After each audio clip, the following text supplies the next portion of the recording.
All right, this is actually a good friend of mine. We share an agent. Katie Wirsing's word draws. Let me try that again. We're really good friends. We go way back. Katie Wirsing's word drawings pours from a channel through her body, linking heart, brain, and soul in one wide-open thoroughfare to her mouth. She wrote that. She's good. But that pretty mouth never eschews any issue, from libido to loss to grandma and dancing. She was Denver City Slam Champ in 2007, and as well as representing the city of women in the World Poetry Competition, she went on to do the same thing in the individual World Poetry Slam Competition twice. Represented by the college agency, please welcome Katie Wirsing.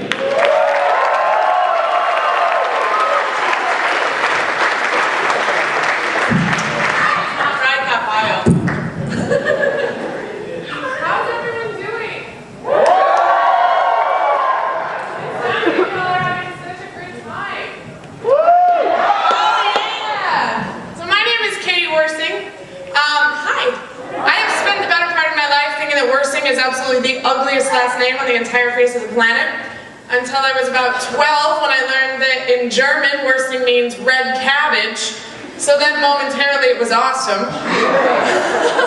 Until 2 years ago, I got to go on tour around Europe, and I was in Germany, and go ahead and imagine big German promoter guys announcing like, Katie Red Cabbage, which would be like someone here being named Christopher Cheeseburger, and totally lame. So now I hate it again. So I'm definitely taking suggestions for a new last name. If anyone has any suggestions after the show, like, what? It's totally boring. Come on. Alright, how many of you, I like that one. Yes. How many of y'all have never heard spoken word before? Some? Cool?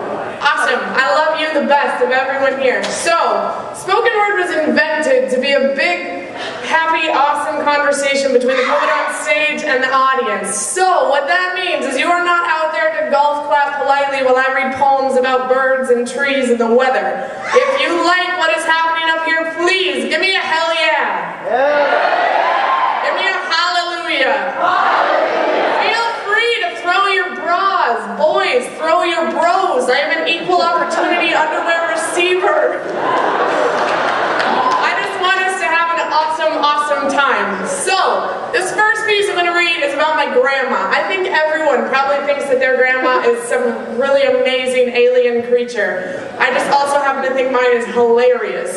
So, she's famous for saying things to me like, God only has time to forgive so many things. Also, there are no fire escapes in hell. And my personal favorite, don't be too open-minded or your brains will fall out. But my grandmother, genuflex with the best of them. Born straight as an arrow in a world that is learning to appreciate its curves, she breaks like nails under the slightest of pressure. If you didn't know better, you might call her fragile, it's true. Wears depression like lipstick, she wouldn't leave the house without it.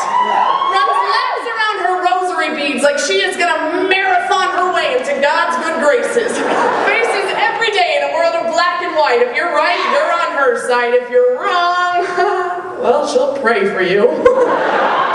She prayed for an Ivy Leaguer. I am 5'9", 140 pounds of all the granddaughters she never wished she had. I'm going to hell for more reasons than she has fingers to count them on, but she likes me. I'll make her laugh. She's heard me use swear words, and deep down somewhere, I know she thinks that's real funny. She holds her own in a church the same way I hold my own on a stage. I don't read her holy books, and she will never hear my poetry. We don't agree to disagree, we just disagree and try not to talk about it. She makes a point of introducing me to the boy at the checkout counter at Kmart and calls him a catch, while I make her uncomfortable by referring to my roommate as my girlfriend and using terms like queer. While I laugh at the way her lips twitch. I must have inherited her sense of humor. I think that's real funny. But I would never tell her, along with a lot of things, I don't fall in love nearly as easily as I'd like, but I spend whole nights pulling petals of she loves me, she loves me, she loves me from forget-me-nots and hope she doesn't forget me in the morning. I smile too much and think all the wrong things are funny. I laugh when I'm nervous, get nervous when I'm lying. I've spent whole days laughing through my teeth. It's true, I am not fragile. My fracture lines are in all hard-to-reach places, well aware that the world is a battlefield where we go to paint ourselves red over whatever we decide most worth it.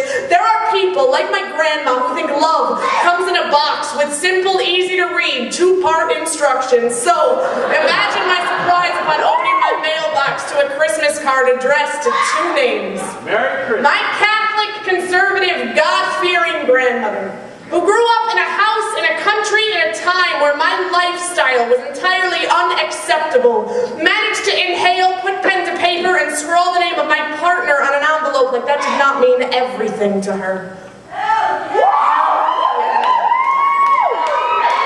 And I find myself scouring the page for signs of hesitation, an extra space, a place where the pen may have stopped to regroup and rethink what it was doing, the ink bleeding through like the bullets in the heart of these outdated ideas. My grandma is signing away in the six-letter name of a girl who loved me like rocking chairs on front porches in the dirty South during a rainstorm. Some love is like tidal waves, earth-shattering and great. Some like storm clouds, like sunbeams, and yeah, grandma like rainbows. So tell me, what exactly was it that you learned to stop flinching and simply accept the rain?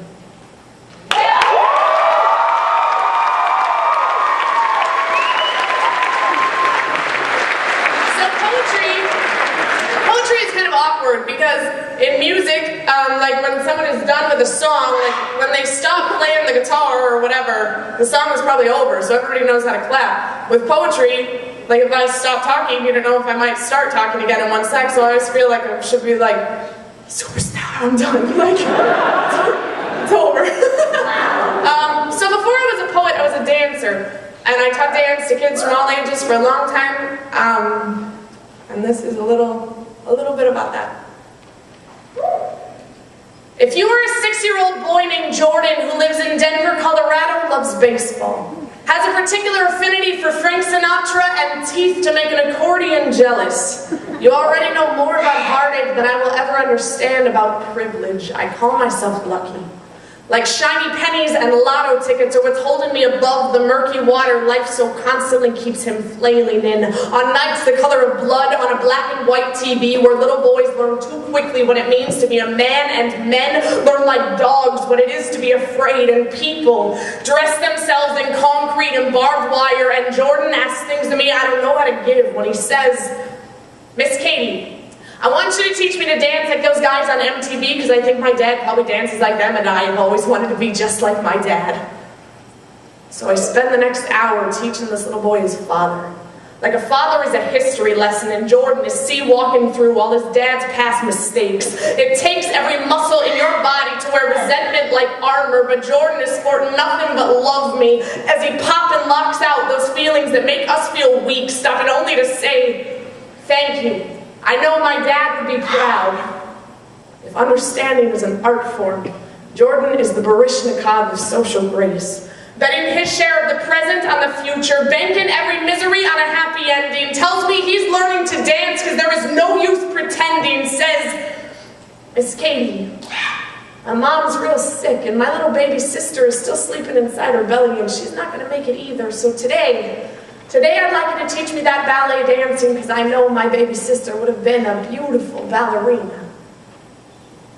Jordan lives like the heart is a weapon of mass destruction and kiddo's gonna bleed all over you till you're so covered in love you'll forget what you ever dressed yourself in previously, and I dance like the soul is a butterfly and I'm sprouting wings head to toe. So in our ways we teach each other things we never knew we knew, and I know when he says sick that his mom is afflicted with the worst 4 letters ever put next to one another, given meaning, symptoms, and no cure. The next week goes by in a blur until the day Jordan comes back to class. Even I know dance won't save the dying mothers of little boys who tell me things like this. "Miss Katie, this past week I really didn't feel much like dancing until this morning when I found this." Those tiny little boy hands reached out to me an old worn-out Frank Sinatra cassette tape. He says, "My mom used to sing me to sleep with this music, and so today, I think maybe today she'd like it if we danced to this." And I watched that little boy dance out the movements of his mother, and I have never seen anything more beautiful than her.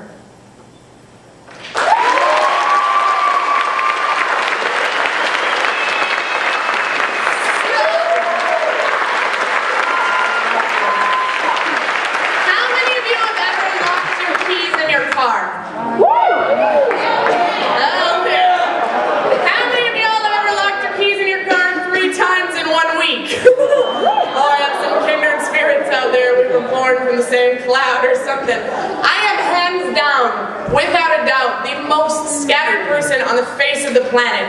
My most epic story of being scattered. So, I forget things all the time. One day, I left my clothes for work at home, so I called my girlfriend and I'm like, "Hey, girlfriend, I left my clothes at work," which she's used to because I leave shit at home constantly.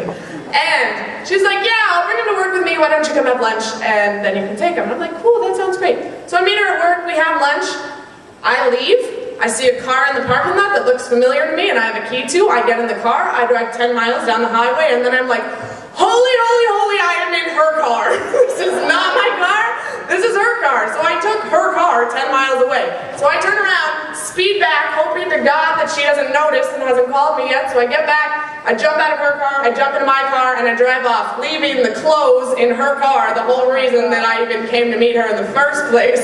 So then I had to call her and ask her to come bring them to me at work anyways. But I was dead set on never, ever, ever having her hear this story because it's mortifying that I could have possibly driven away in the wrong car. I can't imagine doing anything worse than that. And so I was telling this story at a show, much like this one, not too long ago. And all of a sudden from the back, I hear this like extreme cackle laughing, and I was like, oh my God, she's here. So, there are no secrets in my relationship, though I try to keep them. But I will battle any of you for being the most forgetful person on the planet. We are all so lucky that I made it here today and not somewhere else. So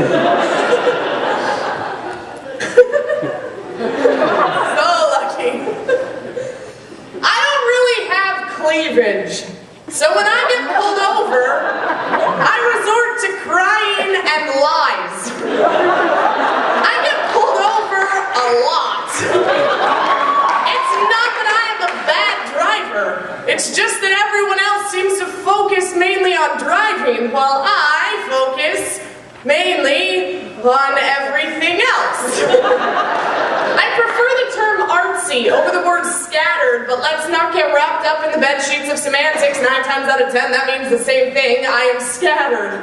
Farther than a dandelion in a tornado in Kansas, the wind blows me to places even I know not where. I spend the better part of my time face up turned to the stars like constellations are the truthest truth, heartache. The only thing that brings me down, so I do my best to stay unbroken, head in the clouds, writing love poems to God, so take me to the moon. Take me to prom in the 80s. Take me to your worst haircut ever. Take me to a baseball game in July before I didn't eat hot dogs, before I didn't drink Coca-Cola, before I didn't. Take me to a 3 a.m. emergency room the night the coffee maker breaks. Take me to my first grade spelling test where I got everyone wrong. I told Miss Johnson it did not matter. I was never going to be a writer anyway. Oops. Take me to a place that don't swear so much, don't drink so much, don't hold my heart out like a pomegranate and say leech me. Take me to God. The day his celebrity finally got the best of him, so he bought himself a pair of Ray-Bans and sunbathed over our global warming. I'd be willing to bet he's not all that big on perfection. He just slaps a fresh coat of paint over those pearly gates so all of us star watchers will have something to look for.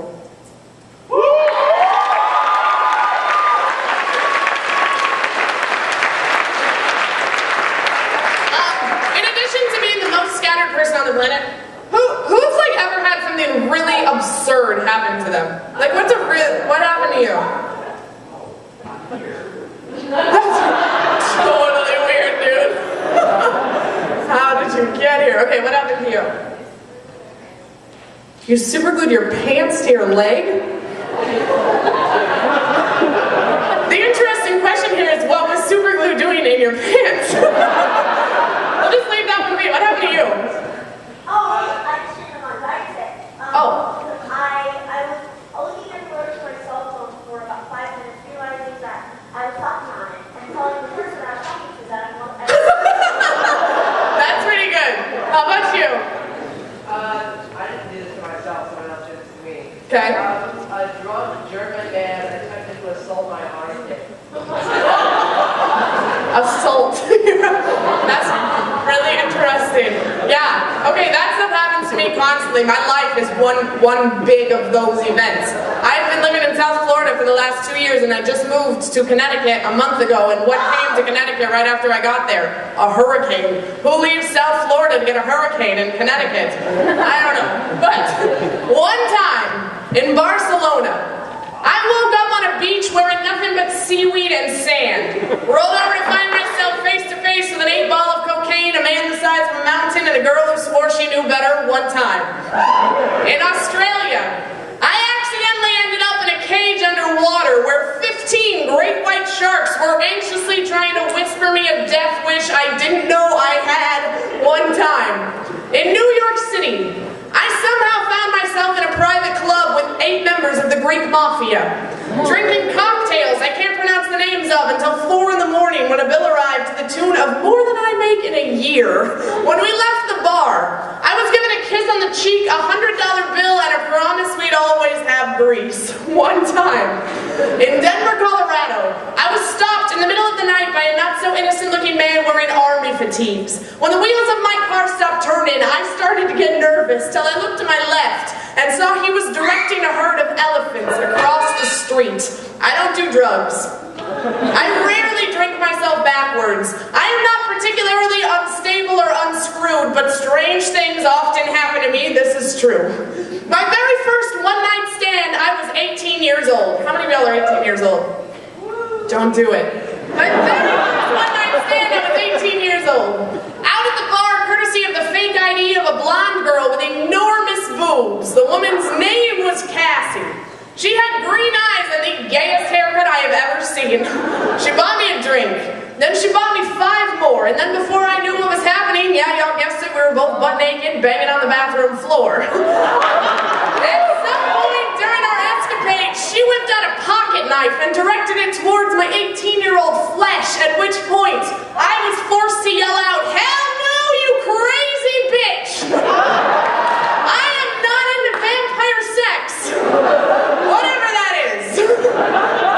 Since getting older and becoming more worldly and reading the entire series of Twilight, I have come to realize that vampires can be nice people too. However, this does not change the fact that in matters of the flesh, I do not care to be cut open and sucked dry, no thank you. In one trip to Bolivia, I managed to crash while paragliding, get attacked by wild monkeys, and be inside the world's oldest silver mine when an accidental dynamite detonation nearly caused the entire mountain to collapse. Last year, my girlfriend asked me to get married. That's why you're supposed to cheer, because it's... I have a feeling it's because she thinks I'm not going to be around much longer, and there must be some sort of tax break for being a widow.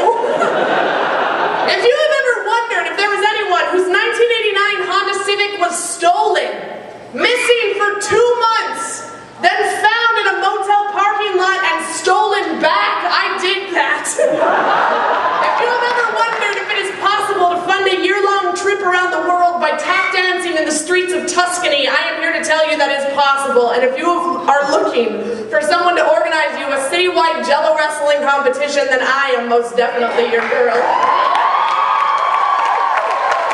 So if you are looking, yeah, bring me to your school, we can do Jello wrestling. So, if you are looking to have a good time, do not hesitate to follow in my party step, but whatever you do, no matter what, do not ever, ever give me tequila.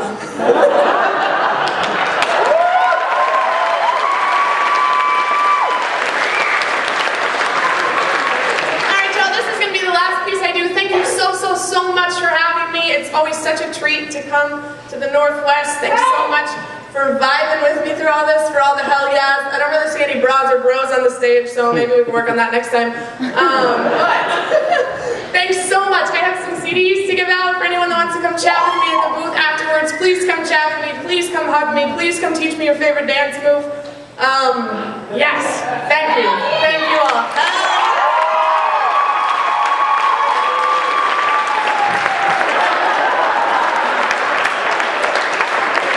Almost as good. Okay.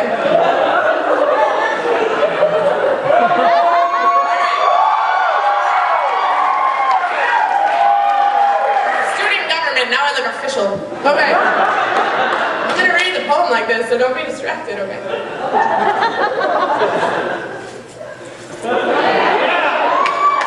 I have never driven through the desert at night, but if ever I were to lose myself, that is not the first place I'd go looking. I am 100 times stronger than the woman I used to be. I'm not about to go bury my head in the sand.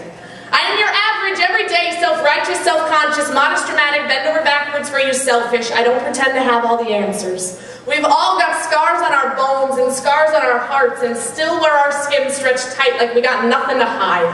And although I've never actually tried walking a mile in another person's shoes, it doesn't sound like a very effective plan. I'd be a mile away and you wouldn't have any shoes, so let's stay here and hold hands like fingers are life support systems, and we're keeping each other breathing. Like inhaling and exhaling is a language only me, you, and the wind are familiar with, because life is, I feel ridiculous, life is too short to spend it walking away from one another. If there is one thing age is doing right, it's slowing us down until we realize how much every breath counts, because eventually your supply runs out. But I have also never been to a funeral. Which isn't to say there hasn't been opportunity, but if death wants to dance tango with the hairs on the back of my neck, he can come do it on my grounds. I am not anxious to make introductions, and washing grief out of clothing isn't something I'd ever like to get graceful at when already we wear this shrug around our shoulders like a family heirloom we feel obligated to hold on to, and I often find myself wondering whether or not the world falls asleep at night feeling good about itself. What it thinks on this whole dog-eat-dog mentality. Half of us are an open wound, the other half rock salt. It's disgusting. It's my mother looking into birth control options for my 16-year-old baby sister, because 85% of people who are developmentally disabled will be sexually assaulted at some point in their lives. And my next door neighbor is really concerned with how close I park my car to his mailbox. CNN filed a lawsuit against the American Red Cross because one of their volunteers interrupted the news station from getting a good shot at dead bodies being removed from wreckage. But I have never loved this world more than when my little sister told a teenage boy on the bus, "It is not nice to call people gay. We are learning to swallow our pride or spit it out like poison. I am trying to have empathy for things I know nothing about. You all are so beautiful."